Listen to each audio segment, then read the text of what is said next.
그 사람이 아파서 이사를 간다고 합니다. 오늘 이야기 시작하기 전에요. 언니 오빠들 화면 오른쪽 아래 빨간 구독 버튼매우 그리고 좋아요도 살짝 한 번씩 눌러줘요. 오늘 이야기 시작하기 전에요. 언니 오빠들 화면 오른쪽 아래 빨간 구독 버튼매우 그리고 좋아요도 살짝 한 번씩 눌러줘요. 좀 더 좋은 영상을 만들기 위해서 부탁드립니다. 저에게 큰 힘이 됩니다. 한 번씩 눌러주세요. 그럼 오늘 이야기 시작합니다. 제 이름은 강미정입니다. 54살입니다. 저는 오랫동안 혼자 살아왔습니다.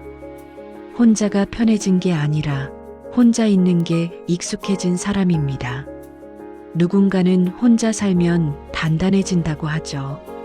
그런데 저는 단단해진 게 아니라 그냥 무뎌졌던 것 같습니다.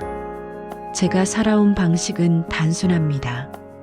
감정이 올라오면 바쁘게 움직입니다. 생각이 많아지면 불을 켭니다. 외로움이 밀려오면 정리를 합니다. 그렇게 하면 마음이 잠깐이라도 조용해지니까요. 어제도 그랬습니다.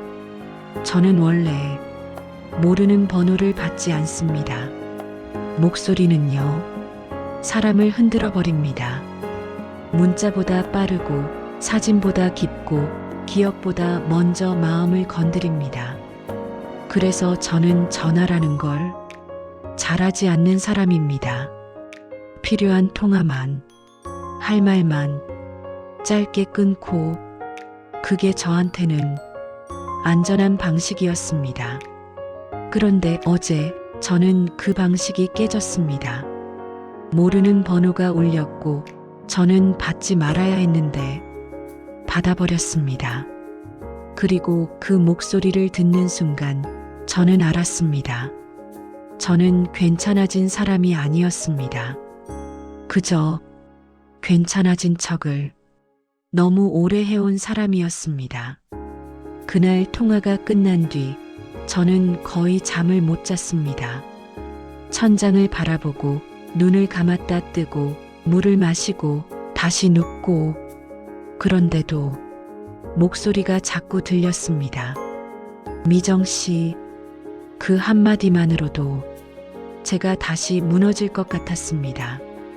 그렇게 겨우 아침이 왔고 저는 평소처럼 움직이려고 했습니다. 씻고 옷 입고 커피를 끓이고 가방을 챙기고 바쁘게 움직이면 감정이 따라오지 않을 거라고 믿으면서요. 그런데 세상은 꼭 제가 마음을 다잡은 뒤에 흔들립니다. 출근길 엘리베이터 안에서 휴대폰이 짧게 진동했습니다. 전화는 아니었습니다. 메시지 알림도 아니었습니다. 딱 한 줄, 음성 메시지 한 개. 저는 그걸 보는 순간 손끝이 차가워졌습니다. 음성 메시지는 통화보다 더 잔인합니다. 통화는 끊어버리면 끝이지만 음성 메시지는 남습니다. 받지 않아도 남고 지나쳐도 남고 삭제하지 않으면 그대로 남습니다. 저는 회사에 도착해서도 일이 손에 잡히지 않았습니다. 모니터를 보고 있어도 눈은 휴대폰으로 가고 전화벨 소리만 들려도 가슴이 철렁 내려앉았습니다. 내가 왜 이래? 저는 속으로 저를 다그쳤습니다. 강미정, 너는 흔들리는 사람이 아니잖아. 그런데 그 말이 오히려 더 슬펐습니다. 저는 흔들리고 싶지 않아서 흔들리지 않는 사람처럼 살았습니다. 누군가에게 기대면 내가 무너질 것 같아서요. 그래서 저는 누구에게도 기대지 않았고 그 대신 스스로를 잘 다루는 사람이 되려 했습니다. 감정은 정리하면 된다. 마음은 참으면 된다. 외로움은 익숙해지면 된다. 그런 식으로요. 하지만 그날은 하루 종일 마음이 따라왔습니다. 퇴근 시간이 가까워질수록 저는 더 불안해졌습니다. 그 사람은 왜 음성 메시지를 남겼을까요? 통화를 하면 되는데, 문자를 남기면 되는데, 왜 하필 녹음으로? 녹음은 말을 아껴둔 사람만 남기거든요. 말이 많지 않은 사람이 마지막으로 남기는 방식? 저는 그게 너무 무서웠습니다. 집에 돌아오자마자 저는 불부터 켰습니다. 밝으면 마음이 덜 흔들릴 것 같아서요. 가방을 내려놓고 외투를 벗고 신발을 정리하고 그리고 조용히 식탁에 앉았습니다. 휴대폰은 식탁 위에 놓여 있었습니다. 저는 한참을 그 화면을 바라봤습니다. 재생 버튼이 보였습니다. 누르면 시작될 것 같았습니다. 그러니 누르지 말자. 그런데도 제 손은 조금씩 움직였습니다. 저는 삭제를 눌렀다가 취소했습니다. 삭제하면 끝날 것 같은데 삭제하면 제 마음이 더 아플 것 같았습니다.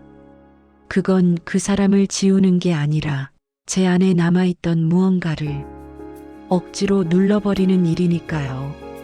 저는 창문을 열었습니다. 차가운 바람이 들어왔습니다. 조용한 밤이었습니다. 그런데 그 고요가 오히려 더 위험했습니다. 고요는 마음을 키웁니다. 그때 휴대폰이 다시 한번 진동했습니다. 이번엔 다른 알림이었습니다. 상대방이 메시지를 보냈습니다. 저는 숨을 삼켰습니다. 그 사람은 기다리고 있었습니다. 제가 듣고 있는지, 아직 남아있는지. 그 순간 저는 제가 이미 답을 알고 있다는 걸 알았습니다. 저는 결국 재생을 누르게 될 거라는 걸요. 저는 눌렀습니다. 짧은 잡음이 들렸고 숨을 고르는 소리가 들렸습니다. 그리고 그 사람의 목소리가 다시 제 방안을 채웠습니다. 미정 씨, 그 한마디로 제 가슴이 내려앉았습니다.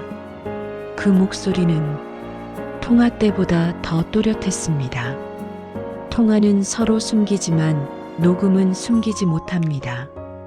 그 사람은 천천히 말했습니다. 어제 제가 먼저 끊어서 미안합니다. 저는 눈을 감았습니다. 눈꺼풀이 뜨거워졌습니다. 그는 이어 말했습니다. 미정 씨 목소리를 들으면 저는 늘 마음이 늦습니다. 저는 그 말이 너무 싫었습니다. 늦었다는 말은 이미 놓쳤다는 뜻이니까요. 그는 잠시 망설이다가 조용히 계속 말했습니다. 저는요, 미정 씨가 불편해할까봐 늘 선을 지키려고 했습니다. 그 말이 참 이상하게도 저를 더 흔들었습니다.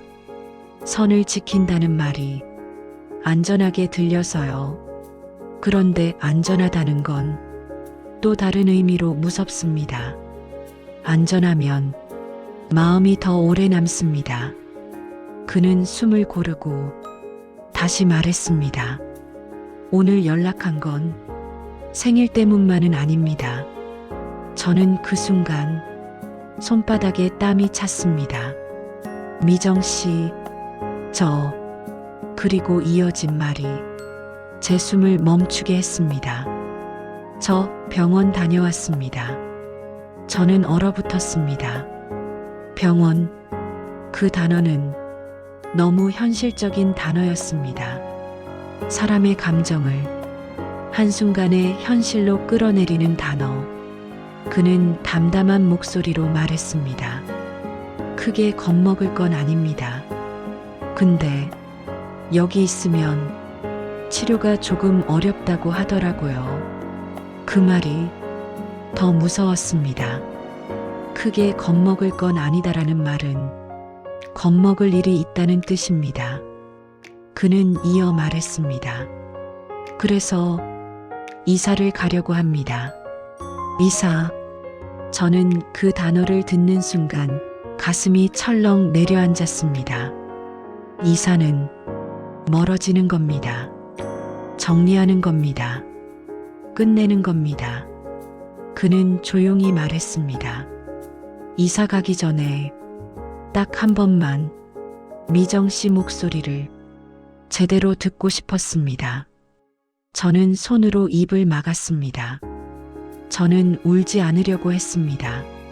하지만 눈물이 참지 못하고 올라왔습니다. 그는 계속 말했습니다. 미정 씨, 이건 부탁이 아닙니다. 잠깐 멈추더니 목소리가 조금 떨렸습니다. 그냥 제 고백입니다. 저는 그 말에 완전히 무너졌습니다. 고백, 그 단어는 제가 살아오면서 가장 무서워했던 단어였습니다. 고백은요, 받아들이면 책임이 생기고 거절하면 죄책감이 생기니까요. 그는 마지막으로 이렇게 말했습니다. 미정 씨, 괜찮아진 척 너무 오래 하지 마세요. 그리고 아주 조용히 덧붙였습니다. 저는 미정 씨가 혼자라고 느끼지 않았으면 좋겠습니다. 녹음이 끝났습니다. 그 순간 집안이 너무 조용해졌습니다. 저는 그 침묵이 너무 무서웠습니다. 통화보다 녹음이 더 위험했습니다. 통화는 끊으면 끝인데 녹음은 마음이 남습니다. 저는 휴대폰을 내려놓고 바닥에 앉았습니다. 심장이 너무 빨리 뛰었습니다. 저는 생각했습니다. 내가 왜 이렇게 흔들릴까? 그 사람 때문일까? 아니요. 저는 결국 저 자신 때문이었습니다. 저는 너무 오래 혼자인 척을 하며 살았습니다. 사람이 그리운 날에도 그리운 티를 내지 않았고, 기대하고 싶은 날에도 기대하지 않는 척했고, 누군가의 말 한마디에 마음이 흔들릴 때도 아무렇지 않은 얼굴을 했습니다. 그래야 견딜 수 있을 것 같았으니까요. 그런데 그 사람은 제 생일을 기억했고, 제 목소리를 기억했고, 제 외로움까지 기억하고 있는 사람처럼 말했습니다. 그게 너무 죄스러웠습니다.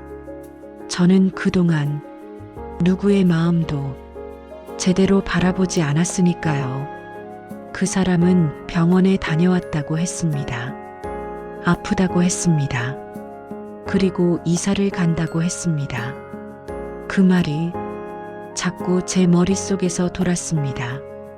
이사 가기 전에 딱 한 번만 저는 거울 앞에 섰습니다. 눈이 붉었습니다. 저는 제 얼굴을 보며 속으로 말했습니다. 강미정, 너 지금 뭐하니?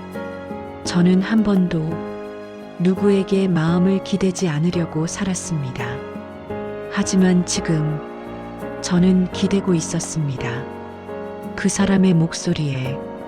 그게 너무 무서웠습니다. 제가 무서운 건 그 사람과 가까워지는 게 아니라 그 마음이 시작되면 또 끝까지 흔들릴 자신이 없다는 겁니다. 그래서 저는 가장 비겁한 생각을 했습니다. 그냥 모른 척 하자. 그냥 여기서 끝내자. 그런데 동시에 또 다른 마음이 올라왔습니다. 너는 평생 그렇게만 살 거니? 저는 제 인생을 떠올렸습니다. 참는 게 습관이 된 인생. 말하지 않는 게 안전해진 인생. 혼자 있는 게 당연해진 인생. 그 인생이 나쁘다고 말할 순 없지만요. 문득 그런 생각이 들었습니다. 내가 이렇게까지 참은 이유는 누군가를 지키기 위해서였을까요? 아니면 내가 무너질까봐, 도망친 걸까요? 저는 알 것 같았습니다. 사랑이 두려운 게 아니라 사랑이 남긴 후회가 두려웠던 거였습니다. 그리고 저는 또 하나를 깨달았습니다. 이 사람을 만나고 안 만나고를 떠나서 지금 내게 필요한 건 내 마음을 한 번이라도 인정하는 것이라는 거리요. 그래야 다음 날에 내가 덜 미워질 테니까요. 저는 휴대폰을 들었습니다. 메시지 창을 열었습니다. 긴 말은 쓰고 싶지 않았습니다. 긴 말은 저를 더 흔들게 할 것 같아서요. 그래서 저는 짧게 쓰기로 했습니다. 딱 2줄. 녹음 들었습니다. 고맙습니다. 여기서 멈추려 했습니다. 그런데 손가락이 한 번 더 움직였습니다. 저는 아주 조용히 한 줄을 더 썼습니다. 저도 괜찮아진 척 너무 오래 했습니다. 전송 버튼 위에서 손이 떨렸습니다. 이걸 보내면 나는 다시 흔들릴까봐. 그런데 이걸 보내지 않으면 나는 또 후회할까봐. 저는 그때 깨달았습니다. 후회는요, 말하지 못해서 남는 경우가 더 많다는 걸요. 저는 숨을 들이키고 보냈습니다. 전송이 된 순간 가슴이 이상하게 가벼워졌습니다. 사랑을 시작한 것도 아닌데요. 만남을 약속한 것도 아닌데요. 그냥 내 마음을 처음으로 인정한 느낌이었습니다. 저는 현관 쪽을 바라봤습니다. 문이 아주 살짝 열려 있었습니다. 문틈 사이로 복도 불빛이 들어왔습니다. 저는 그 빛을 보며 따뜻한 커피를 한 모금 마셨습니다. 그리고 생각했습니다. 이제는 문을 닫을 수 있을 것 같다고. 사람을 닫는 게 아니라 내 마음을 정리하는 방식으로. 여러분, 혹시 여러분도 지우지 못한 메시지 하나 있으십니까? 듣지 말아야 하는 걸 알면서도 끝내 눌러버리는 마음. 그 마음은 사랑일 수도 있고 외로움일 수도 있고 후회일 수도 있습니다. 하지만 한 가지는 분명합니다. 마음은 참는다고 사라지지 않습니다. 참을수록 더 조용히 무너집니다. 여러분이라면 그 음성 메시지를 끝까지 들으시겠습니까? 아니면 지우시겠습니까? 댓글로 여러분의 마음을 남겨주세요. 이 이야기가 지금 누군가의 마음에 조금이라도 닿기를 바랍니다.